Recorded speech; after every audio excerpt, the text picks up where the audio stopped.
नमस्कार मित्रांनो, मी तुमचा मित्र साहिल सोनवणे तुमच्या सगळ्यांचं स्वागत करतो सोनवणेज स्टोरीलँड या माझ्या यूट्यूब चॅनलवर. चला तर ऐकूया आजची एक लहानशी गोष्ट. एक महिला होती. महिलेच्या नवऱ्याचं तरुण वयातच निधन झाले होते. तिला 2 मुली होत्या. त्या 2 मुलीचं ती चांगलं संगोपन करत होती. दोघी मुलींवर सुद्धा तिचं एकदम एकसारखं प्रेम होतं.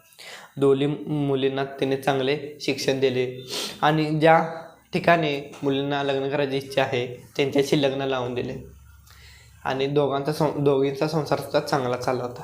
आणि यात आश्चर्याची अशी गोष्ट आहे की त्या दोन्ही मुली स्वतःच घर सांभाळत होत्या. म्हणजे एक पहिल्या मुलगीचा छत्रीचा बिझनेस होता, ती छत्रीचा बिझनेस करून तिचे घर सांभाळत होती. आणि दुसऱ्या मुलगीचा चायनीज नूडल्सचा बिझनेस होता, ती तो बिझनेस करून आपले घर सांभाळत होते. असं एकदम मस्त असायचं, मस्त चालू होतं जीवन. ती महिला दोन्ही मुलीवर एकसारखं प्रेम करत होती. एक महिना या मुलीकडे राहायची तर दुसरा महिना त्या मुलीकडे राहायची. असं राहत होते, एकदम चांगले चालू होते आणि दोन्ही मुलीसुद्धा आईवर चांगले प्रेम करत होते. एके दिवशी महिला बाहेर येते आणि त्या आभाळाकडे बघते तर तिला ऊन दिसते. ऊन दिसल्यावर ती खुश राहते आणि नंतर काही वेळाने रडायला सुरुवात करते आणि देवाला म्हणते, देवा असं काय केलास? माझ्या दुसऱ्या मुलगीचा छत्रीचा बिझनेस आहे, जर पाऊसच पडला नाही तर माझ्या दुसऱ्या मुलगीचा छत्रीचा बिझनेस कसा चालणार? देव ऐकतो आणि पाऊस पडतो. पाऊस पडल्यावर ते एकदम खुश होते, पण खुश झाल्यानंतर परत रडायच लागते. असं का?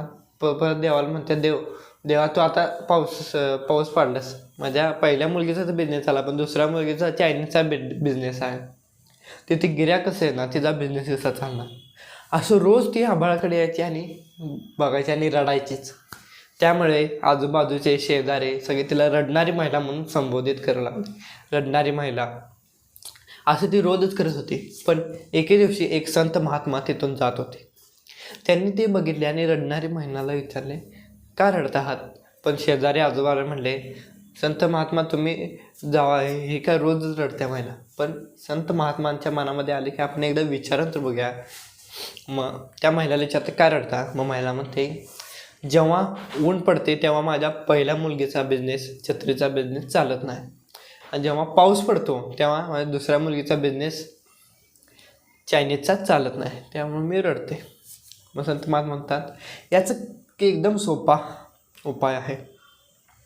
तुम्ही ज्या दिवशी ऊन पडते त्या दिवशी तुमच्या चायनीजच्या मुलगीचा बिझनेसचा फक्त विचार करा, त्या मुलीचा विचार करायचा, जेणेकरून तिचा बिझनेस एकदम मस्त चालणार. आणि जेव्हा पाऊस पडतो त्या दिवशी फक्त तुम्ही छत्री असणारा बिझनेसच्या मुलीचा विचार करायचा, म्हणजे तिचा बिझनेस एकदम मस्त चालणार.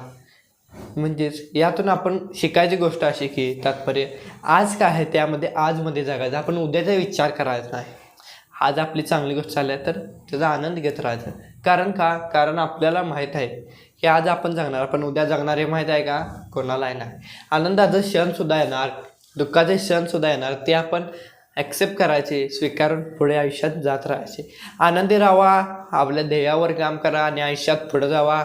कशी वाटली आजची स्टोरी? आवडली ना तर लाईक करा, शेअर करा, सबस्क्राईब करा, बेल आयकॉनला प्रेस करायला अजिबात विसरू नका. कारण जर नवीन स्टोरी पडली माझी तर सगळ्यात पहिला नोटिफिकेशन तुम्हाला येईल.